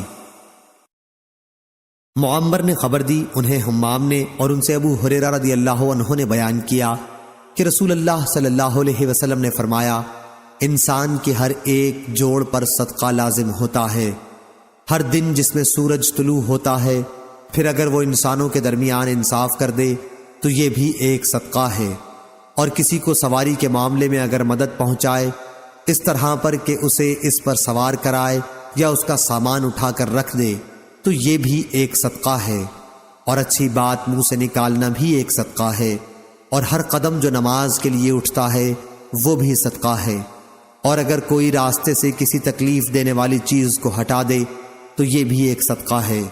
صحیح بخاری حدیث نمبر 2989۔ عبداللہ بن مسلمہ نے بیان کیا، ان سے امام مالک نے، ان سے نافع نے اور ان سے عبداللہ بن عمر رضی اللہ عنہ نے کہ رسول اللہ صلی اللہ علیہ وسلم نے دشمن کے علاقے میں قرآن مجید لے کر جانے سے منع فرمایا تھا۔ صحیح بخاری حدیث نمبر 2990۔ سفیان بن عینہ نے بیان کیا، ان سے ایوب سختیانی نے، ان سے محمد بن سیرین نے اور ان سے انس رضی اللہ عنہ نے بیان کیا کہ صبح ہوئی تو نبی کریم صلی اللہ علیہ وسلم خیبر میں داخل تھے۔ اتنے میں وہاں کے رہنے والے یہودی پھاوڑے اپنی گردنوں پر لیے ہوئے نکلے۔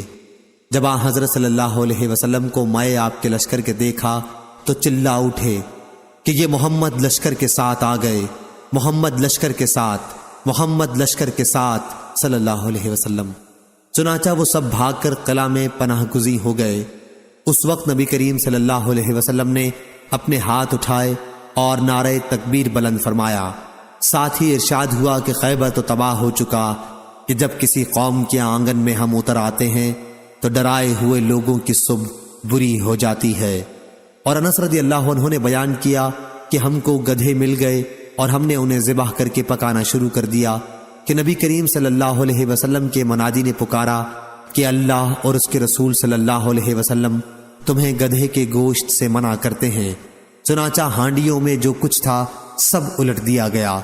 اس روایت کے مطابق علی نے سفیان سے کی ہے کہ رسول اللہ صلی اللہ علیہ وسلم نے اپنے دونوں ہاتھ اٹھائے تھے۔ صحیح بخاری حدیث نمبر 2991۔ سفیان بن عینہ نے بیان کیا، ان سے عاصم نے، ان سے ابو عثمان نے، ان سے ابو موسیٰ اشعری رضی اللہ عنہ نے کہ ہم ایک سفر میں رسول اللہ صلی اللہ علیہ وسلم کے ساتھ جب ہم کسی وادی میں اترتے تو لا الہ الا اللہ اور اللہ اکبر کہتے اور ہماری آواز بلند ہو جاتی، اس لیے حضرت صلی اللہ علیہ وسلم نے فرمایا، اے لوگو اپنی جانوں پر رحم کھاؤ، کیونکہ تم کسی بہرے یا غائب خدا کو نہیں پکار رہے ہو، وہ تو تمہارے ساتھ ہی ہے، بے شک وہ سننے والا اور تم سے بہت قریب ہے، برکتوں والا ہے، اس کا نام اور اس کی عظمت بہت ہی بڑی ہے۔ صحیح بخاری حدیث نمبر 2992۔ سفیان بن عینہ نے بیان کیا، ان سے حسین بن عبد الرحمن نے اور ان سے سالم بن ابی الجعد نے اور ان سے جابر بن عبداللہ رضی اللہ عنہ نے بیان کیا کہ جب ہم کسی بلندی پر چڑھتے تو اللہ اکبر کہتے اور جب کسی نشیب میں اترتے تو سبحان اللہ کہتے تھے۔ صحیح بخاری حدیث نمبر 2993۔ شعبہ نے بیان کیا، ان سے حسین نے، ان سے سالم نے اور ان سے جابر رضی اللہ عنہ نے بیان کیا کہ جب ہم بلندی پر چڑھتے تو اللہ اکبر کہتے اور نشیب میں اترتے تو سبحان اللہ کہتے تھے۔ صحیح بخاری حدیث نمبر 2994۔ عبدالعزیز بن ابی سلمہ نے بیان کیا، ان سے صالح بن کیسان نے، ان سے سالم بن عبداللہ نے اور ان سے عبداللہ بن عمر رضی اللہ عنہ نے بیان کیا کہ جب نبی کریم صلی اللہ علیہ وسلم حج یا عمرہ سے واپس ہوتے، جہاں تک میں سمجھتا ہوں یوں کہا، جب آپ جہاد سے لوٹتے تو جب بھی آپ کسی بلندی پر چڑھتے یا نشیب سے کنکریلے میدان میں آتے تو 3 مرتبہ اللہ اکبر کہتے، فرماتے اللہ کے سوا اور کوئی معبود نہیں، وہ ایک ہے، اس کا کوئی شریک نہیں، ملک اس کا ہے اور تمام تعریفیں اسی کے لیے ہیں، اور وہ ہر کام پر قدرت رکھتا ہے۔ ہم واپس ہو رہے ہیں توبہ کرتے ہوئے، عبادت کرتے ہوئے، اپنے رب کی بارگاہ میں سجدہ ریز ہوتے اور اس کی حمد پڑھتے ہوئے۔ اللہ نے اپنا وعدہ سچ کر دکھایا اور اپنے بندے کی مدد کی اور تنہا کفار کی تمام جماعتوں کو شکست دے دی۔ صالح نے کہا کہ میں نے سالم بن عبداللہ سے پوچھا، کیا عبداللہ بن عمر رضی اللہ عنہ نے لفظ آئبون کے بعد انشاءاللہ نہیں کہا تھا؟ تو انہوں نے بتایا کہ نہیں۔ صحیح بخاری حدیث نمبر 2995۔ ابراہیم ابو اسماعیل سکسکی نے بیان کیا، انہوں نے کہا کہ میں نے ابو بردہ بن ابو موسیٰ سے سنا، وہ اور یزید بن ابی کبشہ ایک سفر میں ساتھ تھے اور یزید سفر کی حالت میں بھی روزہ رکھا کرتے تھے۔ ابو بردہ نے کہا کہ میں نے اپنے والد ابو موسیٰ اشعری رضی اللہ عنہ سے بارہا سنا، وہ کہا کرتے تھے کہ نبی کریم صلی اللہ علیہ وسلم نے فرمایا کہ جب بندہ بیمار ہوتا ہے یا سفر کرتا ہے تو اس کے لیے ان تمام عبادات کا ثواب لکھا جاتا ہے جنہیں اقامت یا صحت کے وقت یہ کیا کرتا تھا۔ صحیح بخاری حدیث نمبر 2996۔ محمد بن منقدر نے بیان کیا، کہا کہ میں نے جابر بن عبداللہ رضی اللہ عنہ سے سنا، وہ بیان کرتے تھے کہ نبی کریم صلی اللہ علیہ وسلم نے ایک کام کے لیے غزوہ خندق کے موقع پر صحابہ کو پکارا تو زبیر رضی اللہ عنہ نے اس کے لیے کہا کہ میں حاضر ہوں۔ پھر آپ صلی اللہ علیہ وسلم نے صحابہ کو پکارا اور اس مرتبہ بھی زبیر رضی اللہ عنہ نے اپنے آپ کو پیش کیا۔ آپ صلی اللہ علیہ وسلم نے پھر پکارا اور پھر زبیر رضی اللہ عنہ نے اپنے آپ کو پیش کیا۔ رسول اللہ صلی اللہ علیہ وسلم نے آخر فرمایا کہ ہر نبی کے حواری ہوتے ہیں، میرے حواری زبیر ہیں۔ سفیان نے کہا کہ حواری کے معنی معاون مددگار کے ہیں یا وفادار محرم راز کو حواری کہا گیا ہے۔ صحیح بخاری حدیث نمبر 2997۔ عاصم بن محمد نے بیان کیا، کہا کہ مجھ سے میرے باپ نے بیان کیا اور ان سے ابن عمر رضی اللہ عنہ نے، کہ دوسری سند ہم سے ابو نعیم نے بیان کیا، کہا ہم سے عاصم بن محمد بن زید بن عبداللہ بن عمر نے بیان کیا، ان سے ان کے والد نے اور ان سے عبداللہ بن عمر رضی اللہ عنہ نے، کہ نبی کریم صلی اللہ علیہ وسلم نے فرمایا، جتنا میں جانتا ہوں اگر لوگوں کو بھی اکیلے سفر کی برائیوں کے متعلق اتنا علم ہوتا تو کوئی سوار رات میں اکیلا سفر نہ کرتا۔ صحیح بخاری حدیث نمبر 2998۔ ہشام نے بیان کیا، انہیں ان کے والد نے خبر دی، انہوں نے بیان کیا کہ اسامہ بن زید رضی اللہ عنہ سے نبی کریم صلی اللہ علیہ وسلم کے حجۃ الوداع کے سفر کی رفتار کے متعلق پوچھا کہ آن حضرت صلی اللہ علیہ وسلم کس کس چال پر چلتے؟ یحییٰ نے کہا، عروہ نے یہ بھی کہا تھا کہ میں سن رہا تھا لیکن میں اس کا کہنا بھول گیا۔ غرض اسامہ رضی اللہ عنہ نے کہا، آپ ذرا تیز چلتے، جب فراخ جگہ پاتے تو سواری کو دوڑا دیتے، نص اونٹ کی چال جو عنق سے تیز ہوتی ہے۔ صحیح بخاری حدیث نمبر 2999۔ زید بن اسلم نے خبر دی، ان سے ان کے والد نے بیان کیا کہ میں عبداللہ بن عمر رضی اللہ عنہ کے ساتھ مکے کے راستے میں تھا، اتنے میں ان کو صفیہ بنت ابی عبید رضی اللہ عنہ ان کی بیوی کے متعلق سخت بیماری کی خبر ملی، چنانچہ آپ نے تیز چلنا شروع کر دیا، اور جب سورج غروب ہونے کے بعد شفق ڈوب گئی تو آپ سواری سے اترے اور مغرب اور عشاء کی نماز ملا کر پڑھی۔ پھر کہا کہ میں نے نبی کریم صلی اللہ علیہ وسلم کو دیکھا کہ جب آپ تیزی کے ساتھ سفر کرنا چاہتے تو مغرب میں تاخیر کر کے دونوں نمازیں مغرب اور عشاء ایک ساتھ ادا فرماتے۔ صحیح بخاری حدیث نمبر 3000۔